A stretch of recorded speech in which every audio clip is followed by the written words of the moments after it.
Hi and welcome to MSc. In today's video we're going to be looking at naming ions. Now to properly name ions we have to know the difference between positive cations and negative anions because the naming system for these are different. So positive is for cations, and I always remember that because it has a plus sign right in the word, the T itself, and that's how I help to remember the difference between the two. Cations are usually metals, whereas anions are usually nonmetals, and this has to do with their number of valence electrons. The element name doesn't change in cations. They're actually pretty easy to name as long as they're not transition metals. Anions get a different ending on the name, and they get this IDE or IDE ending. I'll do some examples to help clarify during this video. Let's start with two here. So let's start by naming the calcium cation that will form. I'd also like to go over the charge on the calcium and what's called the ion symbol, because those are all important parts of this process, especially building towards naming ionic compounds. So calcium, hopefully you'll recall, is in group 2 on the periodic table, the second column. Right? We have the first column and the second. All elements in the second column have 2 valence electrons. And so they will typically want to lose those 2 valence electrons to obtain a full valence orbital and gain increased stability by doing so. So calcium will form a positive 2 ion. The way we'd write this out is we'd say calcium, the symbol, Ca, and instead of saying plus 2, we would write it as a superscript like an exponent, but we'd write the number first, and it would be a 2 plus. So we'd read this as the calcium 2 plus ion, but it does have a positive 2 charge. So this here is a superscript. Okay, just like an exponent. And it is written number first and then symbol, which seems a little backwards, but that's important to remember. This whole piece here is in its entirety known as the ion symbol. And that is a short form way that we are going to use throughout this process, this video, and others to indicate ions with their charge. Now for naming these, as long as they're not transition metals, which this is not, it always has a plus 2 in its stable ion form, then it's just the name of the metal followed by the word ion. So this would just be simply the calcium ion. Again, transition metals, just to recall, is this middle region of the periodic table. This whole region here, that is your transition metals. And transition metals can have various charges on stable ions, which makes them a little bit more complicated to deal with, and I'll do a separate video on transition metals. So you should check that one out as well after this. Moving over to the sulfur example, we know the element symbol for sulfur is S, and we can calculate its charge, and you hopefully already know how to do this from the periodic table, but in case you don't, this is how it works. We have the transition metals, which then brings us to column 13, because there's 10 columns in this section.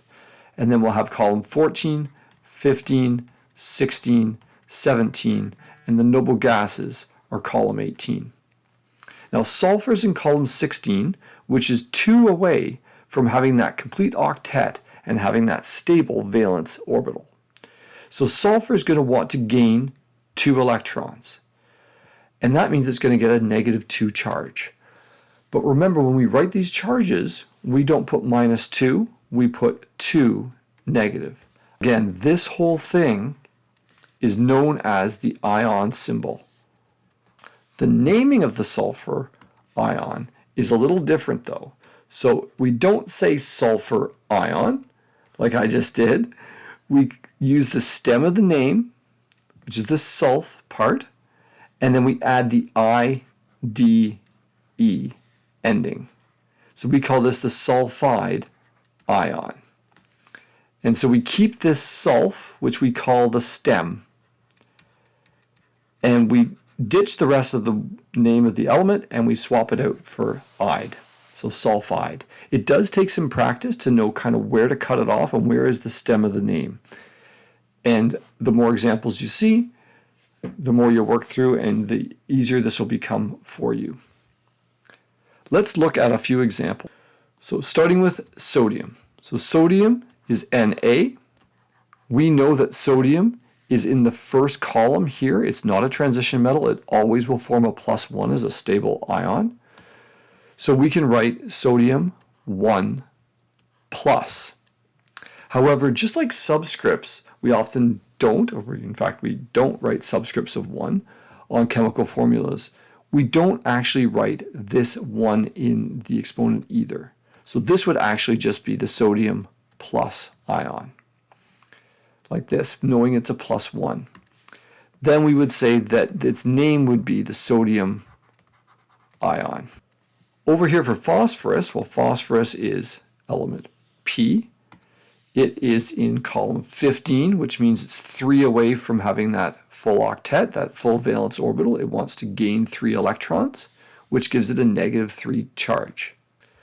Again, we don't write the symbol first, we write the number first. So this is the phosphorus 3 negative. Again, when we're naming this, we look for the stem and ditch the rest. So this would be a phosphide ion. And again, we add that IDE ending after we ditch the rest of the name. Moving on to aluminum. Aluminum is a metal. It will form a cation. And because it is in column 13, it has 3 valence electrons. And if it loses those 3, it will have a complete valence orbital, the energy level lower down, and that will give it some stability. So this will form the aluminum +3 charge. So it would be aluminum 3 plus. And we would say that this is just simply the aluminum ion. As our last example here, we'll do chlorine. Chlorine is Cl. Chlorine is a halogen. So it will want to gain 1 electron because it's in column 17. So this will make it a -1 charge. And again, just like on sodium, we don't write that 1. So we'll just say it's the Cl negative ion. When we go to name this, we look for the stem, which is chlor. And instead of chlorine, we write chloride. So again, we've identified the stem of the name as chlor. And then we add the IDE ending on the end. I hope this quick run through of naming cations and anions has been helpful. If it has, please consider liking the video and subscribing to the station. And as always, thank you very much for listening and watching.